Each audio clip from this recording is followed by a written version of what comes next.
సంవత్సరాలు మీరు పీకిందేంటి? 5 సంవత్సరాలు చెప్తా, మీరు పీకింది చెప్తా నేను ఏంటండి? మీ కెపాసిటీ ఎంత? 48%. 48% 25,000 కోట్ల అప్ప మీరు మారుతారు. 79% 48% కెపాసిటీ యూటిలైజేషన్ తీసుకొచ్చారు. ఏంటి అధ్యక్ష వీళ్ళు మాట్లాడేది? సింగిల్ ఫర్నెస్ కి తీసుకొచ్చేసారు. సింగిల్ ఫర్నెస్ కి తీసుకొస్తారు. వీళ్ళు మారుతారా? ఇది ఎంత అన్యాయం అధ్యక్ష? ఇది వీళ్ళు ఎట్లా చేస్తారు అధ్యక్ష? ఇది ఎలా మారుతారు? ఇది అమ్మాలని చూసేది వాళ్ళు. నేను సార్ కళ్యాణి గారిని ప్రశ్న అడగాలనుకుంటున్నా.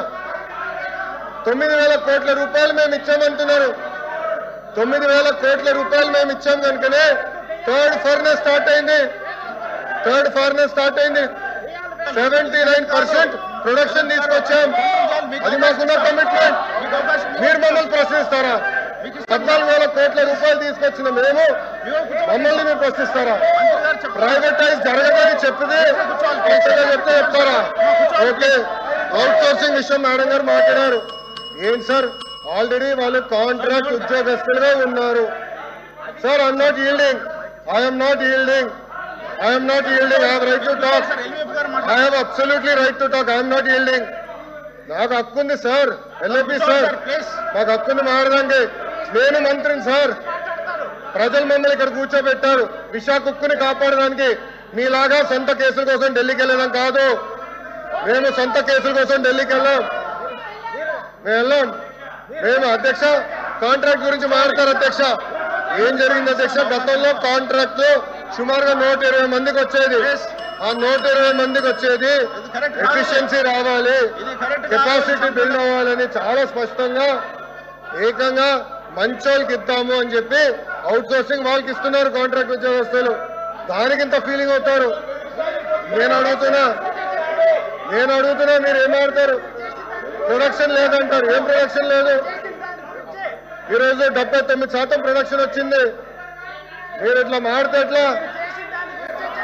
మీరు చేసిన గురించి చెప్తున్నా. ఎందుకంత భయపడతారు మీరు? వాస్తవాలు చెప్తే ఎందుకు భయం సార్? అరే డబ్బులు తీసుకొచ్చి ప్రైవేటైజేషన్ జరగదంటే మీరు జరగాలని కోరుకుంటున్నట్టున్నారు. ప్రైవేటీకరణ జరగాలని. మేము జరగదని 100 సార్లు చెప్పినాం. మాకు క్లారిటీ ఉంది. అటు భారతీయ జనతా పార్టీ కానివ్వండి, జనసేన పార్టీ కానివ్వండి, టీడీపీకి చాలా క్లారిటీ ఉంది. పాపం వైకాపా క్లారిటీ లేనట్టుంది. ఈ సబ్జెక్ట్ లో బొత్తిగా అవగాహన లేదు. ఎన్ఎండిసి స్లరీ పైప్ లైన్ కి మైనకి తేడా తెలియదు మీకు. ఇంకేం చెప్పాలండి మీరు? ఇట్లా మాట్లాడితే ఎట్లా మాట్లాడతారు?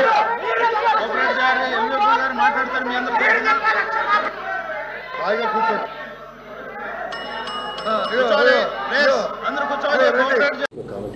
అవును, నేను కూడా విన్నాను. అదేదో పంది ఒకటి ఊర పంది ఒకటి విజయవాడలో తిరుగుతా నేను జంపింగ్ జపాంగ్ అని చెబుతుందంట. జంపింగ్ జపాంగ్ అనేవాడు చంద్రబాబు నాయుడు. 1978లో చంద్రబాబు నాయుడు పోటీ చేసిన కాంగ్రెస్ పార్టీ మీద. చంద్రబాబు నాయుడు బీఫారం ఇచ్చింది ఇందిరాగాంధీ. తర్వాత చంద్రబాబు నాయుడు మంత్రి పదవి ఇచ్చింది ఇందిరాగాంధీ. ఎందుకు చంద్రబాబు నాయుడు ఇందిరాగాంధీ దగ్గర నుంచి మళ్ళీ ఎన్టీ రామారావు గారి దగ్గర చేరాడు? జంపింగ్ జపాంగేగా ఇది. తర్వాత 2014 ఎన్నికల తర్వాత హైదరాబాద్ ఉమ్మడి రాజధానిగా 2024 వరకు ఉంటే రాత్రికి రాత్రి కట్టుబట్టలతో ఓటుకు నోటు కేసుకు భయపడి హైదరాబాద్ నుంచి కరకట్ట మీదకి జంపింగ్ జపాంగ్ అయినాడు ఎవడు? చంద్రబాబే కదా. అవునా కదా? 2019 ఎన్నికల తర్వాత తెలుగుదేశం పార్టీ ఓడిపోయిన తర్వాత మళ్ళీ ఈ కరకట్ట మీద నుంచి హైదరాబాద్ పారిపోయి ఇల్లు కట్టుకున్న జంపింగ్ జపాంగ్ ఎవడు? చంద్రబాబే కదా. కాబట్టి ఈ ఊర కుక్కలు, పందికొక్కులు, పిచ్చి కుక్కలు, పచ్చ కుక్కలు ఇవన్నీ తెలుసుకోవాల్సింది ఏంటంటే, సరే నేను తెలుగుదేశం పార్టీ గుర్తు మీద గెలిచి ఉంటా. నేను జంపింగ్ జపాంగ్ అయితే చంద్రబాబు ఎన్నిసార్లు జంపింగ్ జపాంగ్? ఆడి కొడుకు లోకేష్ ఎన్నిసార్లు జంపింగ్ జపాంగ్?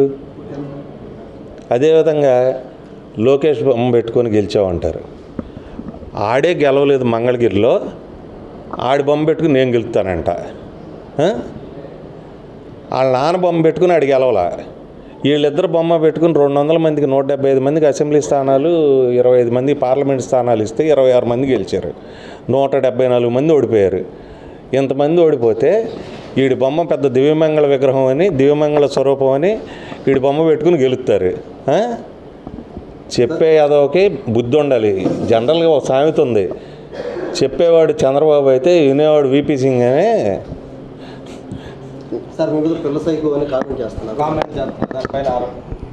అవును, సైకో అంటే ఏంటి? ఇప్పుడు మీరందరూ ఒకటి ఆలోచించండి.